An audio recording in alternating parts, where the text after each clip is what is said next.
ಆತ್ಮೀಯ H16 news ಅರ್ಥಾತ್ ತೇಜಿತರ ನ್ಯೂಸದ ವೀಕ್ಷಕರೇ, ನಾನು ನಿಮ್ಮವ ಎಂ ಆಯುಧ ಮಲ್ಲಪ್ಪ ಜೊತೆವರು.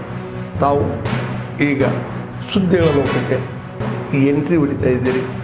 ಈ ಸುದ್ದಿಗಳನ್ನು ಪ್ರತಿಯೊಂದು ನೋಡೋ ಜೊತೆಗೆ ನಿಮ್ಮ ಅಭಿಪ್ರಾಯಗಳನ್ನು ಹೊಚ್ತಾ ಇದೆ. ಯಾಕಂದರೆ ಈ ಸುದ್ದಿಗಳು ನಿಮಗಾಗಿ, ನಿಮ್ಮ ಬದುಕಿಗಾಗಿ, ನಿಮ್ಮ ವೈಚಾರಿಕೆಗಾಗಿ, ನಿಮ್ಮ ತಿಳುವಳಿಕೆಗಾಗಿಯೂ ನಿಮಗೂ ಗೊತ್ತು. ಜೊತೆಗೆ ನಮಗೂ ನಿಮ್ಮೊಂದಿಗೆ ಇದೊಂದು ಮಾತಾಡುವಂಥ ಜೊತೆಗೆ ಸುದ್ದಿಗಳನ್ನು ಬಿಡುವಂಥ ಕೆಲಸ. ಈ ಕೆಲಸದಲ್ಲಿ ನಾವು ನಿಮ್ಮೊಂದಿಗಿದ್ದೀವಿ ಅಂತ ಹೇಳ್ತಾ ನೋಡ್ತಾ ಇರಿ ಸುದ್ದಿಗಳನ್ನು.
ಈಗ ದಿನೇಶ್ ಗುಂಡೂರಾವ್ ಹೇಳಿದ್ದಾರೆ, ಈಗ ಲಕ್ಷ್ಮೀ ಬೆಳ್ಕರ್ ಸಪೋರ್ಟ್ ಅಂತ ಹೇಳಿದ್ದಾರೆ.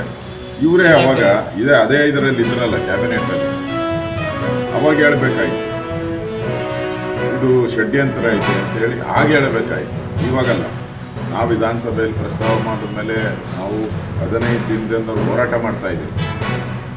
ಈಗ ಚಲೋನೂ ಕೂಡ ಶುರುವಾಗಿದೆ. ಇವತ್ತೂ ಕೂಡ ನಮ್ಮ ವಿಶ್ವನಾಥ್ ಅವರು ಹೋಗ್ತಾ ಇದ್ದಾರೆ, ನಮ್ಮ BJPಯ ತಂಡನೂ ಕೂಡ ಹೋಗ್ತಾ ಇದ್ದಾರೆ.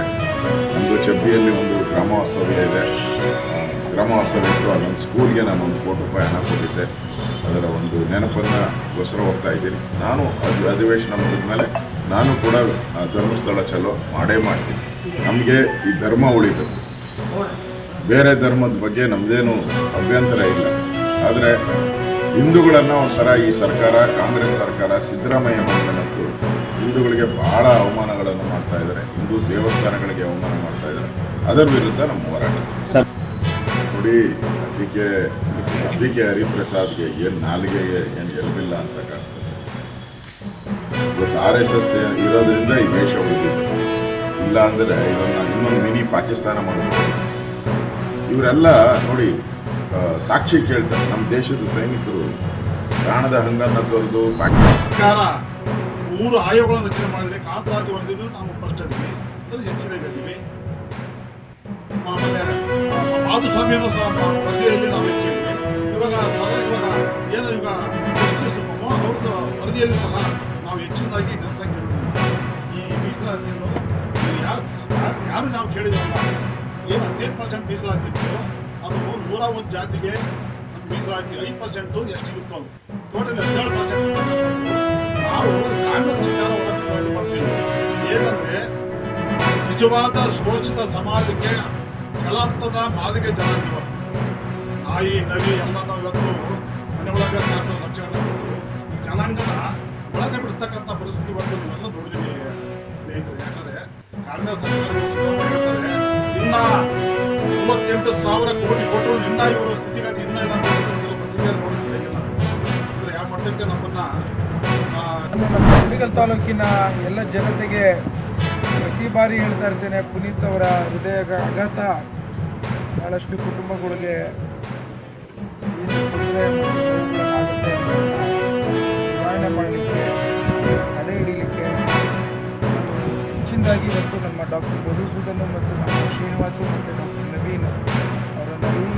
ಕೇಳ್ಕೊತಾ ಇದ್ದೀನಿ. ಪ್ರತಿ ತಿಂಗಳು ನನಗೆ ಏನು ಹೃದಯ ತಪಾಸಣೆಯನ್ನು ಮಾಡಬೇಕು ಶಿಬಿರವನ್ನು ಅಂತೇಳಿ ಇವತ್ತು ಸಹ ಇದು ಮುನ್ನುಡಿಯಾಗಿ ನಾನೊಂದು ಮಾತನ್ನು ಹೇಳಲಿಕ್ಕೆ ಇಚ್ಛೆಪಡ್ತೇನೆ. ನಾನು ಸಪ್ತಗಿರಿ ಆಸ್ಪತ್ರೆ ಡಾಕ್ಟರ್ ಮನೋಜ್ ಅವರು ಓನರ್. ಅದಕ್ಕೆ ಅವ್ರನ್ನ ಕೇಳಿಕೊಂಡೆ ನನಗೆ ಒಂದು ಪ್ರತಿ ವಾರ ಮಾಡಿಕೊಡಿ ಅಂತ. ಇವತ್ತು ಪ್ರತಿ ಬುಧವಾರ ನಮ್ಮ ಕುಡಿನ ತಾಲೂಕಲ್ಲಿ ಕಾರ್ಡಿಯಾಲಜಿಸ್ಟು ಮತ್ತು ಟೆಕ್ನಿಷಿಯನ್ ಸಮೇತ ಎಕೋ ಮಿಷಿನಲ್ಲಿ ಮಾಡ್ತಾ ಇದ್ದಾರೆ. ಸುಮಾರು 50 ಜನ ಪ್ರತಿದಿನ ತೆಗೆದುಕೊತಾ ಇದ್ದಾರೆ. ಆ ಒಂದು ಫೆಸಿಲಿಟೀಸ್ನ ಅದೇ ರೀತಿ ಇನ್ನೊಂದು ದಿನ ಬೇಕು ಅಂತ ಕೇಳ್ತಾ ಇದ್ದೀನಿ. ಮುಂದಿನ ದಿನಗಳಲ್ಲಿ ಮಾಡೋದಕ್ಕೆ ಪ್ರಯತ್ನವನ್ನು ಮಾಡ್ತೇನೆ. ಅದನ್ನು ತಾವೆಲ್ಲ ಬಂದು ಬಳಸ್ಕೋಬೇಕು ಅಂತ ಹೇಳ್ತಾ ಇದ್ದೀನಿ. ಅದ್ರ ಜೊತೆ ಇವಾಗ ಡಾಕ್ಟರ್ ರೋಷನ್ ಹೊಸದಾಗಿ ಬಂದಿರೋಂಥ ನಮ್ಮ ಆಪ್ಟಾಲ್ಮಾಲಜಿಸ್ಟು ಇವತ್ತು 50 ಪೇಷಂಟ್ಸ್ ಪ್ರತಿದಿನ ನೋಡ್ತಾ ಇದ್ದಾರೆ. ಈಗ ಕ್ಯಾಟ್ರಾಕ್ಟ್ ಸರ್ಜರೀಸ್ಗಳನ್ನ ಹುಣಸೂರು ತಾಲೂಕಲ್ಲಿ ಅತಿಯಾಗಿ ಹೆಚ್ಚಿನದಾಗಿ ಮಾಡಲಿಕ್ಕೆ ಪ್ರಯತ್ನವನ್ನು ಮಾಡ್ತಾಯಿದ್ದೀವಿ. ನಾವೆಲ್ಲ ಬಂದು ನೀವು ಲಿಸ್ಟನ್ನ ನಮ್ಮಲ್ಲಿ ಒಂದು ಲಿಸ್ಟನ್ನು ಇಟ್ಟಿದ್ದೀವಿ. ಅಲ್ಲಿ ನೀವು ನೋಂದಾಯಿಸ್ಕೊಂಡ್ರೆ ನಮ್ಮ ಮುಂದಿನ ದಿನಗಳಲ್ಲಿ ಇಲ್ಲಿ ಮಾಡಿಸೋದು ಇಲ್ಲ ಹೊರಗಡೆ ಮಾಡಿಸೋದು ನಿರ್ಧಾರ ತೆಗೆದುಕೊಂಡು ಮಾಡ್ತೇವೆ. ಆದ್ಮೇಲೆ ಎಲ್ಲ ಸುದ್ದಿಗಳನ್ನು ನೋಡಿದ್ರಲ್ಲ, ಏನು ಅನಿಸ್ತು ನಿಮಗೆ? ಇದರಲ್ಲೇ ನಿಮ್ಗೆ ಲೈಕ್ ಆಗಿರ್ಬೋದು, ಡಿಸ್ಲೈಕು ಆಗಿರ್ಬೋದು, ಕಾಮೆಂಟ್ ಬೇಡಪ್ಪ ಅಂತೂ ಅನಿಸಿರ್ಬೋದು, ಕಾಮೆಂಟ್ ಮಾಡಬೇಕಪ್ಪ ಅನಿಸ್ಬೋದು, ಶೇರ್ ಮಾಡಬಾರ್ದಪ್ಪ ಅನಿಸಿರ್ಬೋದು, ಅದು ಮಾಡಬೇಕು ಅನಿಸಿರ್ಬೋದು.